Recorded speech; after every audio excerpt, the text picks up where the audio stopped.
When I was around 7, my toothless brother and I, on long, boring taxi rides in Syria, would indulge in imperialistic fantasies of how we wanted to take over the country outside our windows. My parents would quickly crush these imperial conquests by warning, "Shh, you'll get taken by Secret Service if they hear you."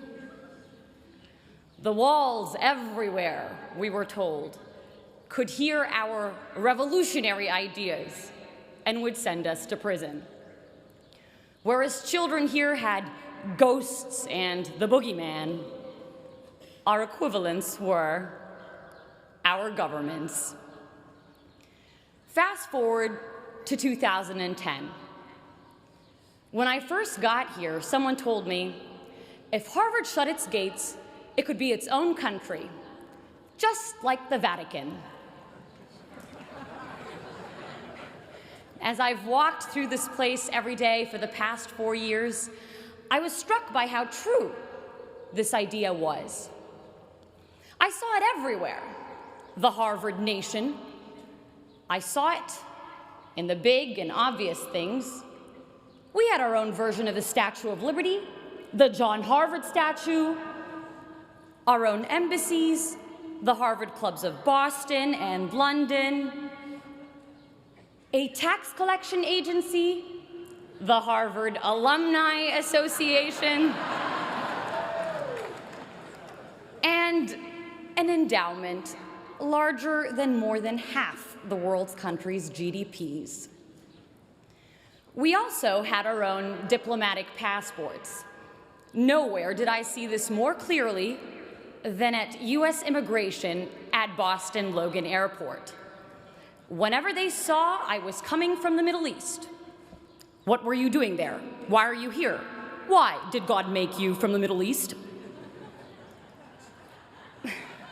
But I made sure I dressed like our overly proud Harvard dads, with Harvard hat, Harvard shirt, Harvard shorts, and Harvard underwear. And as soon as they saw I was a citizen of Harvard, "Oh, you go to Harvard? Surely you must not be a national security threat. Welcome to America." And suddenly, all the gates to the American dream opened wide. I saw it everywhere, this Harvard nation, but I saw it not just in the hard structures, but more importantly, in its invisible institutions, the invisible scaffolds around and undergirding the hard institutions. I saw it in the quarreling columns of the Crimson newspaper, its kung fu fights of ideas and lively student debates, with the potency to propel policy changes by the next morning's print. I saw it in our cluttered bulletin boards, bustling with life, with announcements of student-led conferences, Broadway-worthy shows, and dorm room projects turned World's Next Facebook, smothering each other for our cursory glimpse. A trivial detail, these cluttered boards that often slipped notice. But where some saw papers, I saw passions, purpose, creativity. I saw a heartbeat of civic community's vivacity. My parents' countries were places where institutional dysfunction killed off this social dynamism and vibrant productivity, and so I felt acutely here the value of civil society and living, breathing institutions. My time here would give me a working model of a better world. Not only that, but that sense of empowerment to initiate change. You see, with those spying walls still lurking in my memory that constrained the little Napoleons in my brother and me, you might imagine my shock when, in one of my first classes here, I suddenly found myself debating a president. So it's the 1990s. Our negotiations class professor set the stage. A war is about to break out between Ecuador and Peru. How will you stop it? I raised my hand to respond. Wait, Professor Shapiro stopped me. Tell the president what to do. And in walked the Ecuadorian president.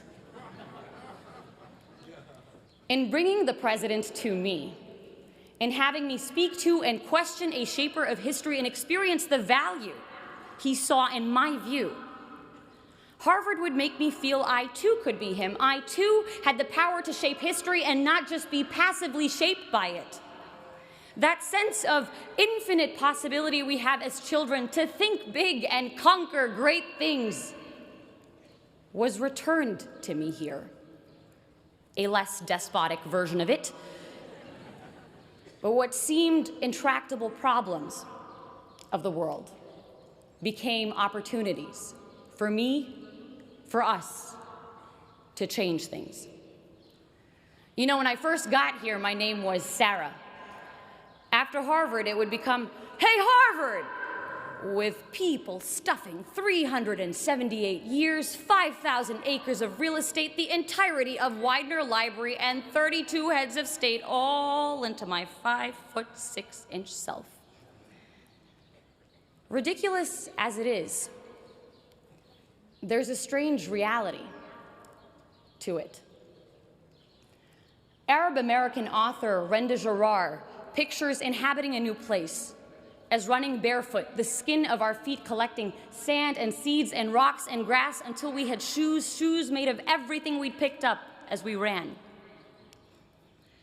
And running through Harvard Yard over the past 4 years, the skin of our feet collecting a world of experiences. We each become this place in a strange way.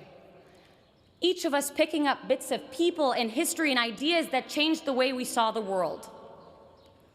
Accumulations I hope we will continue to wear on our souls and leave a footprint of all the best we took from Harvard Yard on our new destinations. And that's why I am hopeful for the future. I am hopeful because of my dining hall dinners spent marveling at friends who, while their countries wage bloody war against each other, are able to carry out civil conversation and build generative projects together.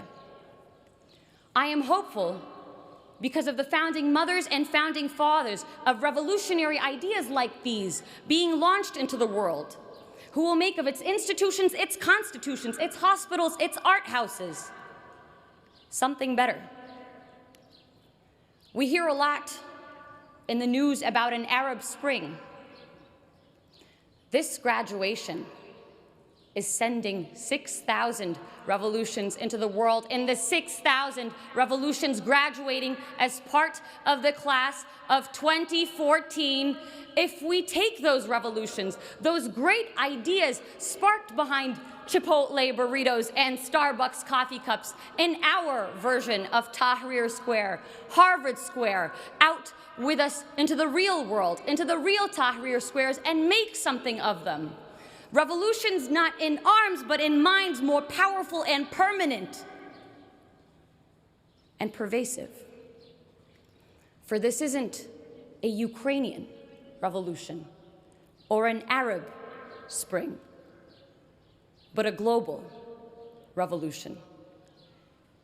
This is the Harvard Spring of 2014. This is the Harvard Spring.